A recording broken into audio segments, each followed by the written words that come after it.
The lower house tonight approved on third and final reading the proposed 2.606 trillion peso national budget for 2015. The chamber passed the measure by a vote of 197 in favor and 27 against. More from Freddie, Abando. The members of the House were provided with the amended copy of the proposed 2015 national budget of 2.606 trillion pesos half an hour before session started for its approval on third reading. Quorum was declared with 204 members present for the voting. With a vote of 197, it was approved and only 27 opposed the measure. However, the Makabayan bloc, led by Congressman Neri Colmenares, called for a review of the items amended in the proposed measure to include the errata and the amounts realigned to several departments. House Majority Leader Napoli Gonzalez Jr. bared that of the proposed 13.8 billion pesos to be amended by the Department of Budget, only 4.7 was approved to cover several agencies. The beneficiaries of the said amount covered the country's hosting of APEC for 2015, the Departments of Tourism and Trade, Environment and Natural Resources, Public Works and Highways, and the Commission on Elections.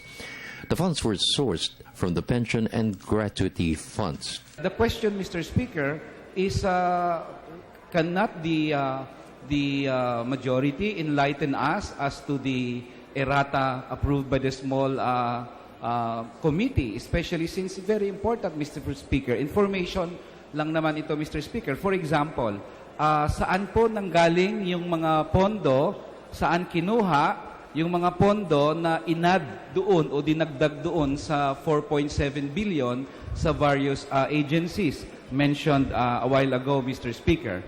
Well, Ms. Speaker, nanggaling po ito doon sa gratuity fund na nadoon din sa 2015 budget at as proposed by DBM, Ms. Speaker.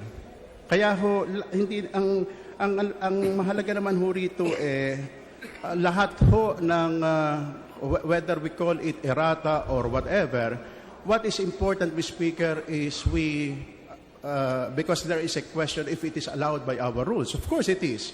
Because as I've said, Ms. Speaker, based on tradition, the budget bill being a specific class of legislation, we do not tackle the individual amendments on the floor because otherwise there might be an impossibility or improbability of approving a budget on time. Colmenares also raised the issue of ALGO funds amounting to 423 billion pesos as an errata to benefit the Department of Local Government, since 33 billion pesos was only approved on second reading.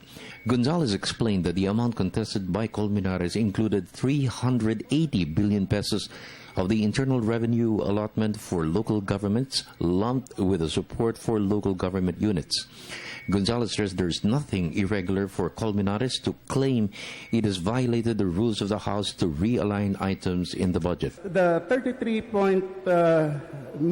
billion is are appropriate to answer for the funding which the national government should do by virtue of several laws, Mr. Speaker. So in the GAB that we approved on the second reading, Mr. Speaker, the ALGO, as we know it, was 33 billion. Is it still the same right now, Mr. Speaker? Next stop for the budget approved by the House is its transmittal to the Senate for its consideration and passage. Then it's submitted to a bicameral conference committee for its final approval. President Aquino is expected to sign it by December 15. For the People's Television Network, this is Freddie Abando reporting.